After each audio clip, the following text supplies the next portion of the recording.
उन्होंने मुझ पर व्यक्तिगत हमले किए हैं। बल्कि ऊपर के लोग थे। देखिए संजीव जी, क्या मनीष जी अब बीजेपी में रहेंगे और या फिर उनको विदा करने की पूरी तैयारियां हो चुकी है? ये देखिए, मुझे पाकिस्तान का बता दो, जैसे डोरा का बता दो, उसका मानसिक संतुलन कहाँ स्टैंड कर रहा है। देखिए, जहाँ तक रोशनलाल शास्त्री जी की बात है, व्यक्तिगत रूप से मेरे मित्र हैं, वो मेरे अच्छे जान पहचान के भी हैं। और सुनील चौधरी जी की जहाँ तक बात है, वो व्यवस्था परिवर्तन उन्होंने एक मंच बनाया हुआ है। सब कुछ पहले से फिक्स था। प्रेस कॉन्फ्रेंस क्या हुई कि उसके बाद बीजेपी के अंदर एक बवाल मच गया। डैमेज कंट्रोल की पूरी स्थिति या तो कोशिश की गई या फिर नहीं की गई। ऐसे में एक खास चेहरा जो पांवटा साहिब के अंदर बीजेपी की नुमाइंदगी करते हैं, वो हमारे साथ मौजूद हैं। यकीनन कई सवाल होंगे, कई सवालों के जवाब भी होंगे। तो वकील साहब, शुक्रिया हमें ज्वाइन करने के लिए। आज बतौर मंडल अध्यक्ष बीजेपी, मैं आपसे कुछ सवाल जवाब करना चाह रहा हूँ। क्या गुप्ता साहब, सबसे पहले बताएं कि जो आपका रिएक्शन था जैसे आपको पता लगा कि मनीष तोमर साहब की वजह से, जो कभी आपके सिपाही हुआ करते थे, उन्होंने और आपके उनके साथ रिश्ते भी घनिष्ठ रहे हैं, इस बात को आपको स्वीकारना पड़ेगा। आप स्वीकारें या ना स्वीकारें, आपका पहला जो रिएक्शन था जब उन्होंने प्रेस कॉन्फ्रेंस की, उसके बाद आपका रिएक्शन था क्या? सर्वप्रथम तो संजीव जी, आपका धन्यवाद कि आपने मुझे इस योग्य समझा कि आप मेरे पास आए और मेरे से बातचीत करना चाहिए। देखिए, ऐसा है, मैंने जो कार्रवाई की है वो पार्टी की संगठन की दृष्टि से और संगठन के नाते की है। व्यक्तिगत रूप से मनीष तोमर जी के साथ मेरे घनिष्ठ संबंध थे, हैं और आगे भी रहेंगे। मेरी ओर से कोई व्यक्तिगत वो द्वेष भावना नहीं है। देखिए, संगठन में बिल्कुल साफ है कि आप संगठन में काम करिए, संगठन अपने स्तर पर सर्वे कराएगा, जिसका सर्वे ठीक पाया जाएगा, जो समाज में उचित लगेगा, उसको पार्टी जो है टिकट देगी। और मैं मंडल होने के नाते आपसे ये कहना चाहूँगा कि हमें तो मंडल में काम करना है, संगठन की दृष्टि से काम करना है। हम पार्टी के कार्यकर्ता हैं, जिसको पार्टी अपना टिकट देगी, मंडल उसका समर्थन भरपूर जोर से करेगा और पूर्ण रूप से उसका साथ देगा। नहीं, आप जिस तरीके से मनीष तोमर साहब ने टिकट मांगा, अगर मैं बीजेपी की डेफिनेशन में समझने की कोशिश करूं, तो जो आपका प्रोटोकॉल है टिकट आवंटन का या मांगने का, असल में वो है क्या? क्योंकि लोग इसको, जो अंदर की जो टेक्निकल चीज़ें हैं, उसे समझने की कोशिश करें कि इसमें एरर है कहाँ। देखिए, भारतीय जनता पार्टी जो है दुनिया की सबसे बड़े राजनीतिक दल है और यहाँ पे सभी कार्य एक जो हमारा संविधान बना हुआ है उसके तहत होते हैं। पार्टी ने बिल्कुल निश्चित किया है कि कोई भी कार्यकर्ता टिकट अप्लाई नहीं करेगा या टिकट खुलेआम जो है आप प्रेस कॉन्फ्रेंस करके, प्रेस वार्ता करके, मंडल से बिना पूछे आप कोई ऐसी कार्रवाई नहीं करोगे। वो सब काम जो है अनुशासनहीनता में काउंट होंगे।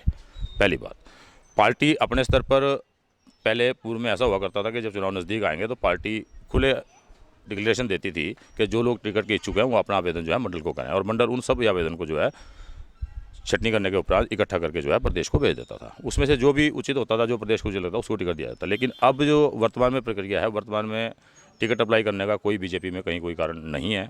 ना आप टिकट के लिए ओपनली आप कह सकते हैं, आप इच्छा रख सकते हैं। हर कार्यकर्ता की इच्छा, मेरी भी हो सकती है, मनीष जी की भी है, किसी और की भी हो सकती है। आप टिकट मांग सकते हैं, लेकिन आप टिकट के लिए संगठन में रहकर संगठन से बात करें, आप प्रदेश अध्यक्ष से बात करें, राष्ट्रीय अध्यक्ष से बात करें, संगठन मंत्री से बात करें, ना कि आप एक खुलेआम प्रेस वार्ता करने के बाद आप प्रेस वार्ता करके टिकट मांगेंगे, भाई हमने चुनाव लड़ना है, हम टिकट मांगेंगे, और साथ में ये शब्द इस्तेमाल करना कि हमारी ऊपर बात हो चुकी है और हमें ये आदेश दिए गए हैं कि आप जनसंपर्क अभियान करो।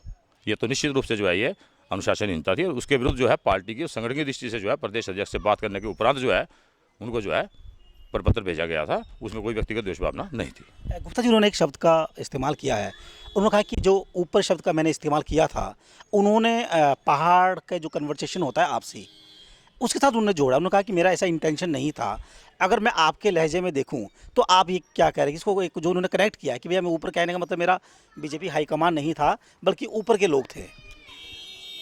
देखिए संजीव जी, बाद में आप तोड़ मोड़ के किसी बात को कहते रहो तो उसका कुछ नहीं कह सकते। ऊपर के लोग कहना, आप बाद में कुछ भी कह सकते हैं, लेकिन संभवतः जहाँ तक मैं समझता हूँ, और आप लोग भी प्रेस से हैं, आप लोग भी समझेंगे, अगर कोई प्रेस वार्ता करके ये बात कहेगा मैं हमारी ऊपर बात हो चुकी है, तो निश्चित रूप से यही माना जाएगा कि आपकी हाईकमान की आप जो बात कर रहे हैं। बाद में आप उसमें जवाबदेही में आप अपने ऊपर के लोग कह दो या जो मर्जी कह दो। मुझे पाकिस्तान का बता दो, जैसे डोरा का बता दो। और संदीप जी को, मनीष जी को मैं बताना चाहूँगा कि मैं कहीं सडौरे से नहीं आया हुआ। मेरी 5 पीढ़ियों का रिकॉर्ड हिमाचल प्रदेश का नाहन का है और मैं नाहन का परमानेंट निवासी भी हूँ, रहने वाला। सर, एक सवाल, अपने तो अपने होते हैं, क्या आपको लगता है कि थोड़ी सी जल्दबाजी हुई है? जो नोटिस दिया गया, बीजेपी को पहले पूरी चीज़ों को देखना चाहिए था, परखना चाहिए था और सही समय पे सही मोड़ पे आना चाहिए था। तो एक जल्दबाजी कहा जा रहा है, पब्लिक का ये कहना है कि थोड़ी सी जल्दबाजी की गई नोटिस सर्व करने के लिए। तो ऐसी जल्दबाजी सर थी क्यों?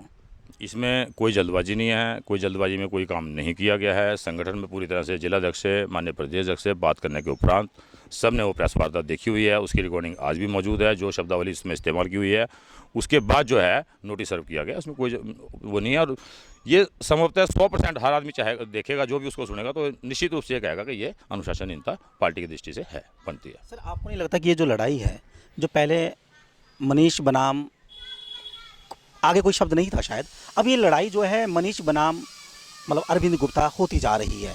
कुछ निजी हमले भी हुए, शायद उनका जिक्र मैं यहाँ नहीं करूँगा।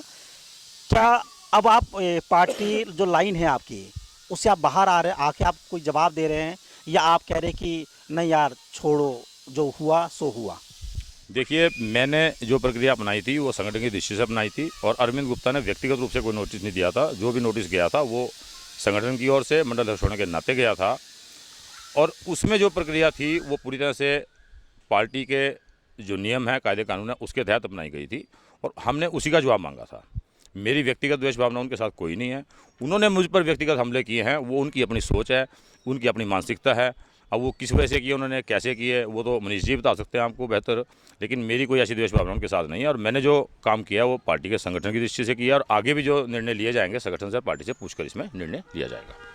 कानून के दाव पेच आप अच्छी तरीके से जानते हैं बतौर अधिवक्ता। जैसा हमने संबोधन में पहले ही कहा कि आज हम एक अधिवक्ता से बात कर रहे हैं। क्या माइंड सेटअप ऐसा चल रहा है कि मुझे कुछ बड़ा सोचना चाहिए, या फिर आप बड़े भाई है वो छोटे भाई है, आप अपना बड़ा मन दिखा रहे हैं कि चलो यार? देखिए, पहले पार्टी संगठन की दृष्टि से जो कार्रवाई होगी वो उचित लाई जाएगी, अमल में लाई जाएगी। माननीय प्रदेश अध्यक्ष जी को बता दिया गया है। उनके बाद भी उन्होंने जवाब देने के बाद भी जो प्रतिक्रिया अपनाई थी, जो प्रेस में उन्होंने अपने बयान दिए थे, वो भी प्रदेश को भेज दिए गए हैं। और व्यक्तिगत रूप से जो मेरे ऊपर छीटाकशी की है उसका मैं समय आने पर अगर आवश्यकता लगी मुझे या ठीक लगा उचित, वो उसका अलग जवाब देंगे। वो मेरी व्यक्तिगत प्रतिक्रिया है, वो पार्टी के संगठन से उसका कोई लेना देना नहीं है। कोई भी पार्टी संगठन से चलती है। पीछे जो संगठन के चुनाव हुए हैं उसमें ऊर्जा मंत्री साहब की भी मौजूदगी थी, उनके देख रेख में सब कुछ हुआ।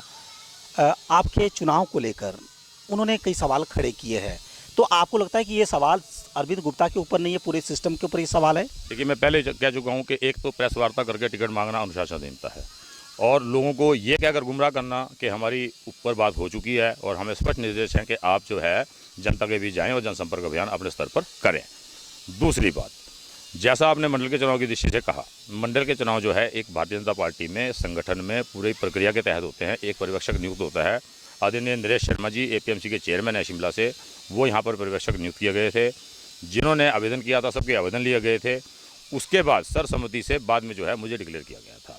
और ये बात कहकर मनीष जी ने और ज़्यादा अनुशासनहीनता की है कि जी मंडल के चुनाव ही विवादों में थे और मंडल अध्यक्ष जो है ये चयनित नहीं है, क्योंकि ये मेरे को संगठन द्वारा चुना गया है, कार्यकर्ताओं द्वारा चुना गया है और प्रदेश के जो पर्यवेक्षक आए थे उन्होंने अपना रिजल्ट सुनाकर उसके बाद में मुझे जो है डिक्लेयर किया गया था। क्या मनीष जी अब बीजेपी में रहेंगे और या फिर उनको विदा करने की पूरी तैयारियां हो चुकी है? ये देखिए, मैं आपको पहले भी कह चुका हूँ, जो कार्रवाई होनी है, जो प्रतिक्रिया होनी है संगठन की दृष्टि से होनी है। जैसे संगठन के आदेश होंगे, जैसे प्रदेश के आदेश होंगे, जैसे हमारे संगठन मंत्री के आदेश होंगे, जैसे पार्टी संगठन कहेगा, जैसे हमारे कार्यकर्ता मंडल के कहेंगे, उस हिसाब से निर्णय लेंगे।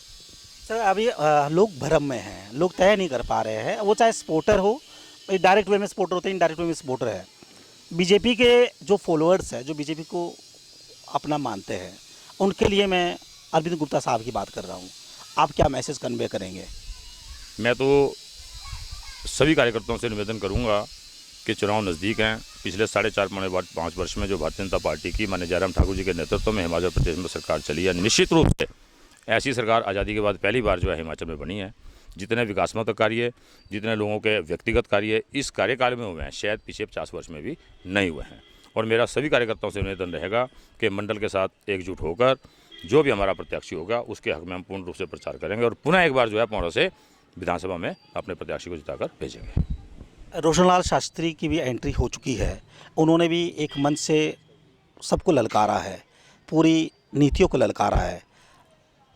बतौर मंडल अध्यक्ष आप क्या कहेंगे? देखिए, जहाँ तक रोशनलाल शास्त्री जी की बात है, व्यक्तिगत रूप से मेरे मित्र हैं, वो मेरे अच्छे जान पहचान के भी हैं और हिंदुस्तान में लोकतंत्र है, लोकतंत्र में कोई व्यक्ति विशेष अगर राजनीति में आना चाहता है या टिकट लेना चाहता है, टिकट मांगना चाहता है, उसके हम ना रोक सकते हैं, ना हम उसको कुछ कह सकते हैं। बाकी रही जहाँ तक संगठन की बात है, रोशनलाल शास्त्री जी आज तक हमारे पास ना तो हमारी कोई सक्रिय सदस्यता उनकी है, ना हमारी पार्टी में कोई पदाधिकारी हैं, ना हमारा उनसे कोई मतलब है। सुनील चौधरी साहब जो है वो पहले डट के धरना प्रदर्शन कर रहे थे, सिस्टम को ललकार रहे थे। अब चंद रोज़ में वो भी ताल ठोकने वाले हैं चुनाव को लेकर। जिम्मेवारी आपके कंधों पर है, आपको मॉनिटर करना है सारी चीज़ों को। तो आपका जो दृष्टिकोण है वो इस मसले को लेकर है क्या, या फिर आप कह रहे हैं कि नहीं अभी लंबा वक्त है, नए नए लोग हैं, आप लोग उनको समझा पाएंगे? हाँ, कहीं ना कहीं रूठे लोग हैं। देखिए ऐसा कुछ नहीं है। भारतीय जनता पार्टी के मैं आपको पहले भी कह चुका हूँ, सभी कार्यकर्ता जो एकजुट हैं। और सुनील चौधरी जी की जहाँ तक बात है, वो व्यवस्था परिवर्तन उन्होंने एक मंच बनाया हुआ है और निश्चित रूप से समाज से जुड़े कार्यों के लिए जो है वो लगे रहते हैं, उसमें कोई बुराई मैं नहीं समझता।